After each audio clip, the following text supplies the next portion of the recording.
Welcome to Rants TV. Hi guys, nandito po tayo ngayon sa kahabaan ng Marikina River. Please samahan niyo po ako mag-update dito sa ongoing construction ng flood control project. Ayan na po sa harapan natin. Dito po tayo sa segment ng Barangay Santolan in Pasig City. Grabe, na amazed din po ako sa improvement dito. Ilang buwan din po tayong hindi nakabalik dito na area. Ayan o, kitang kita po dito guys na napakataas po ang flood control. Dito po tayo sa likod. Wala pa nga po mga braces na nagawa nila dito. At ang lawak ng area, di ba guys, oh, nasa 3 lanes din po ang lapad dito sa bandang likod. Siguro magkakaroon dito ng river park. Yun naman po sa tapat natin na mga matataas na building, yan po ay Eastwood in Quezon City.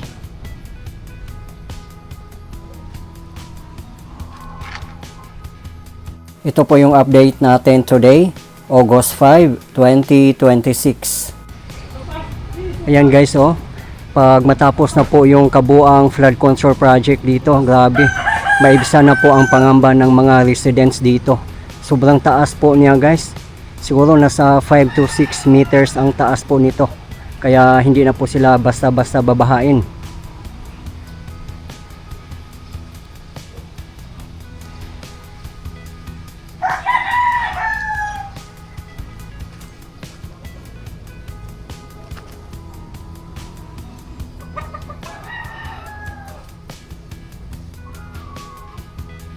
Wala na pong mga workers dito na area kasi pinauwi na raw po sila. May bagyo po kasi, buti nga tumigil na po ang ulan.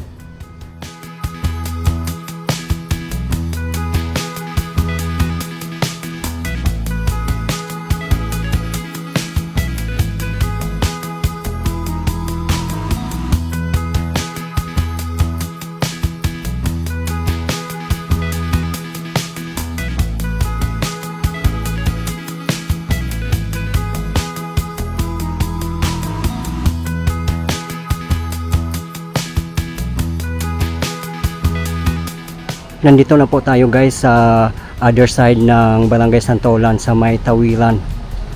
Ayan, may nakikita po tayong backhoe doon sa baba natin. May pailan-ilang mga workers po. Rain or shine po pala sila dito. Grabe, kabilaan na po talaga ang kanilang pagtatrabaho. 2 weeks ago, dito po tayo nag-update at grabe pala dito guys, oh. Ang laki na po ng improvement dito. Ayan, nakabaon na po yung mga sheet pile na napakalalim. Nasa 20 feet din po ang haba ng sheet pile na binaon po nila. Kaya napakalalim po ng foundation ng mga retaining walls dito. Ang lapad din po dito na area, nasa 3 lane din po. Siguro magkakaroon din po dito ng river park para po sa mga residents.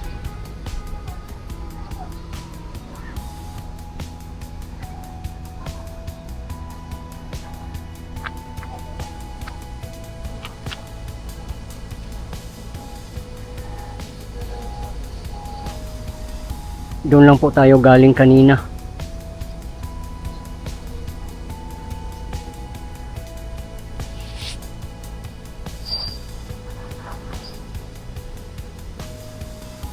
Ayan po, yung mga sheet pile na gamit nila, may kasama na pong I-beam.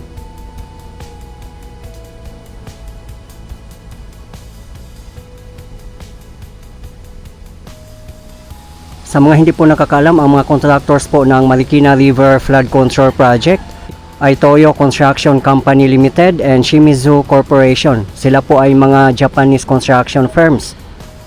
At yung mga workers naman po ay mga Filipino, kaya nagkaroon pa rin po ng job opportunity ang ating mga kababayan.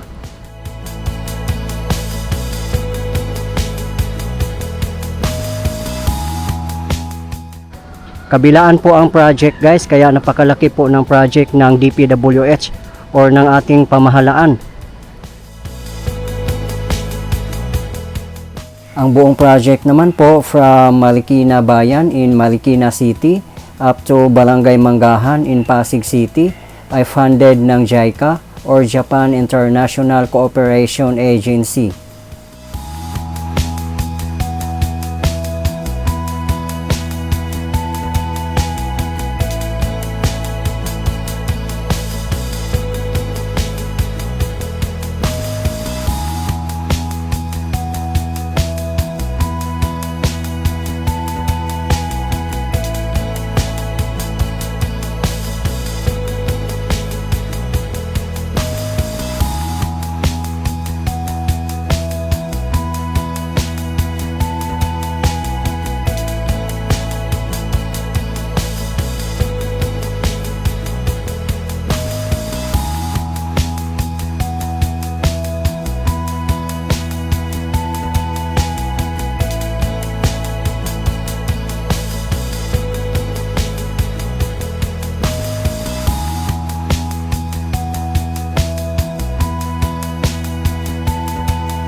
Tatawid na po tayo guys sa Barangay Bagumbayan sa tapat po natin. Ayan o, napakaganda na po tingnan. Laki na po ng improvement talaga. Medyo tumaas na po ang level ng ilog ngayon at malabo siya compare kahapon.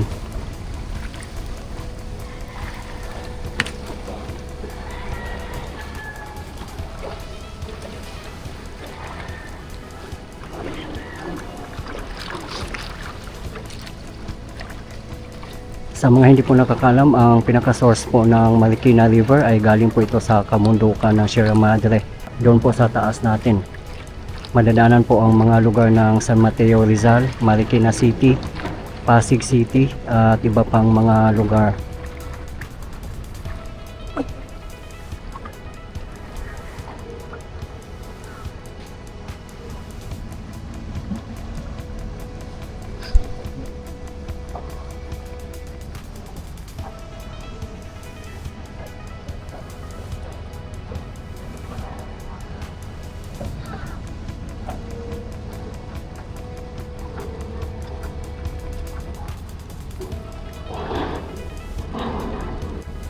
Daming mga basurang nakalutang guys oh.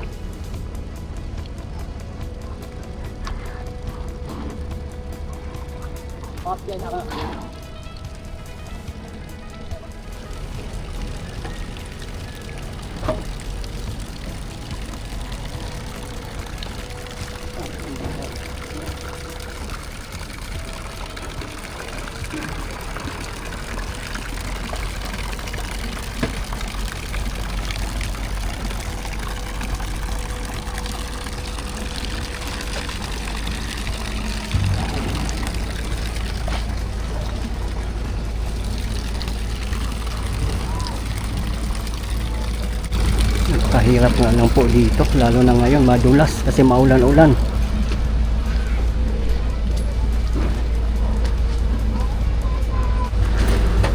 Nakatawid na po tayo. Ayan yung mga pasahero ay patawid po yan papuntang Santolan. Ngayon po ay 15 pesos ang pamasahe. Siguro masama ang panahon kaya tinaasan nila ng 5. Kaya 15 pesos na po per head.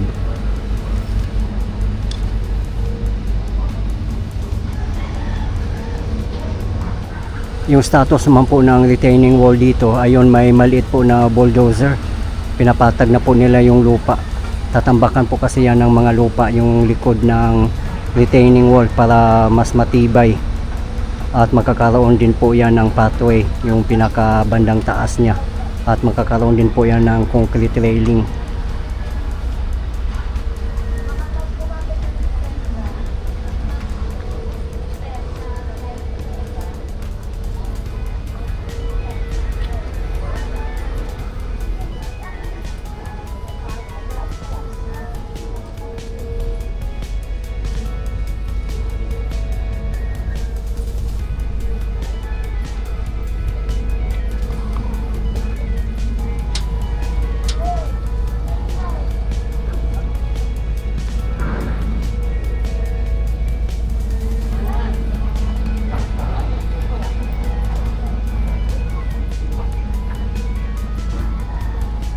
Ang Marikina River ay didiretso po ito papuntang Laguna de Bay, Pasig River at didiretso papuntang Manila Bay. Ang pinakababa po doon po. Doon po tayo galing kanina, yung una pong pinuntahan natin. Diba guys, sa pagkaganda po niya, tingnan no, halos makumpleto na rin po dyan na area.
Ayun naman pong matataas na ongoing construction na high-rise building.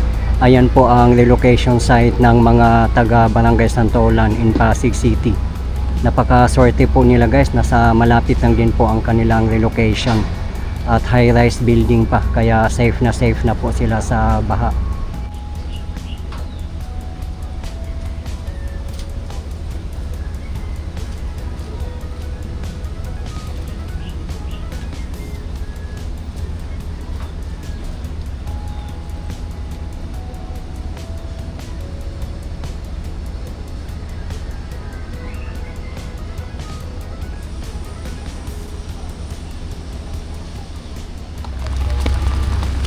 Sobrang dami po talagang mga nakatira dyan sa riverside ng Barangay Santolan.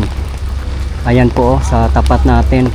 Pero safe na po sila dyan. Hindi na po sila papaalisin. Kasi yung nasa gilid mismo ng ilog talaga ay na-clear out na po. Kaya nag-full blast na rin po ang construction dyan na segment.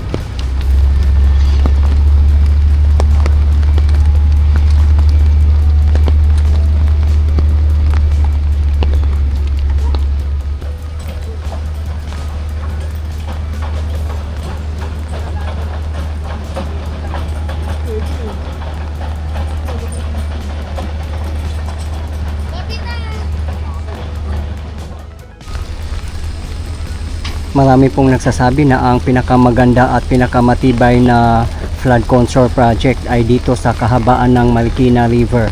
No doubt po yan guys, knowing naman po na Japanese construction firms po ang kanilang contractor at bawal po sa kanila ang substandard na mga project, kaya makakaasa po talaga tayo na high quality ang kanilang mga projects.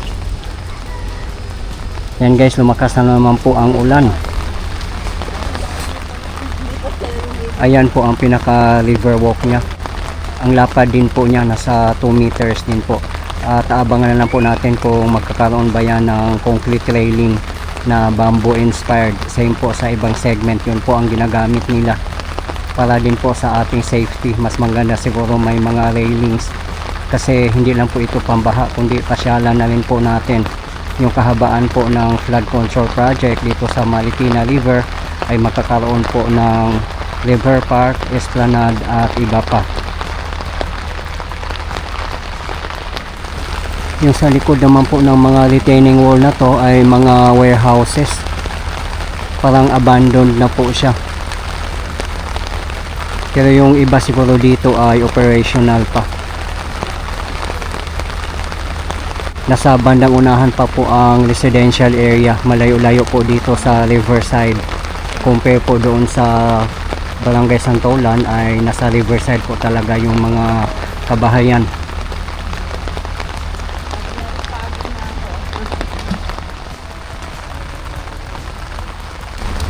Sana po talaga hindi bumaha para hindi po ma-wash out yung mga lupa na nakatambak sa likod ng mga retaining wall, pati mga sand at iba pang mga materials.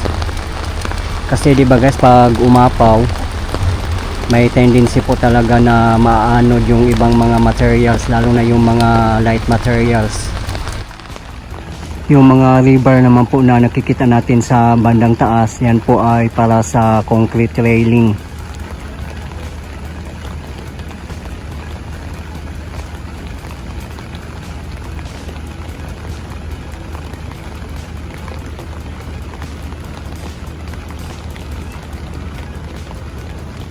Baka bamboo inspired concrete railing po siguro ang ilalagay nila dyan.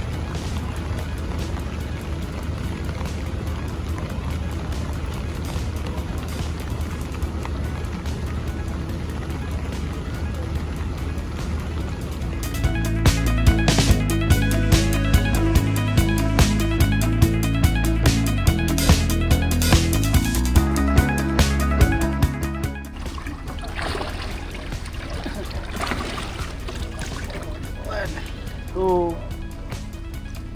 Tani. Oh, kita ka tignan po.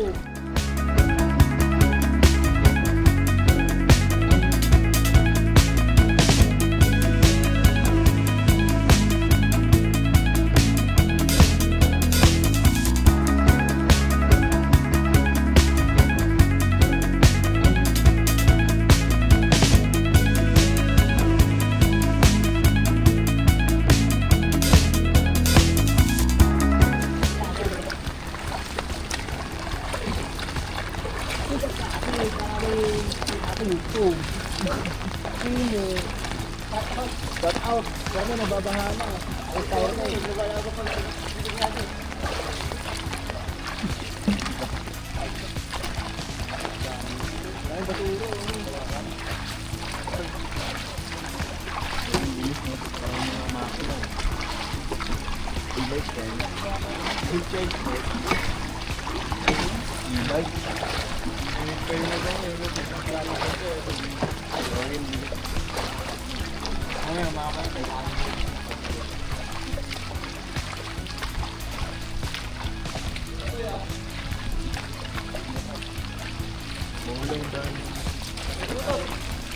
Layo. Tigas pa naman.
Hindi natin malaman. Dito sa ano, ang meeting sa mga angol. Nagsagot yan.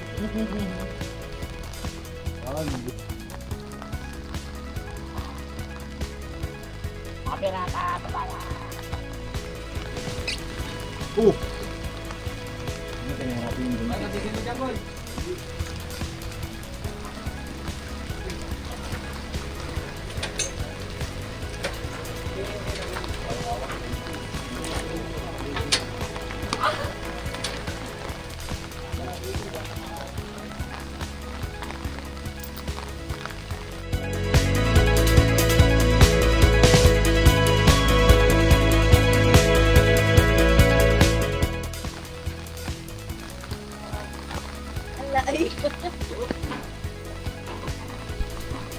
Ay, wala kayo bibigyan sa'yo.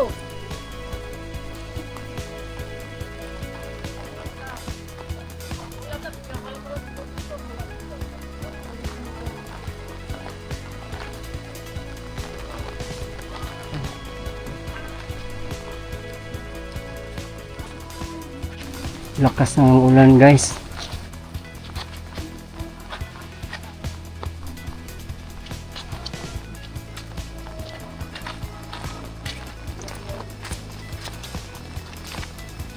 Ayan, patawid na naman po yan sila sa kabilang side sa may Eastwood or Barangay Bagong Bayan in Quezon City.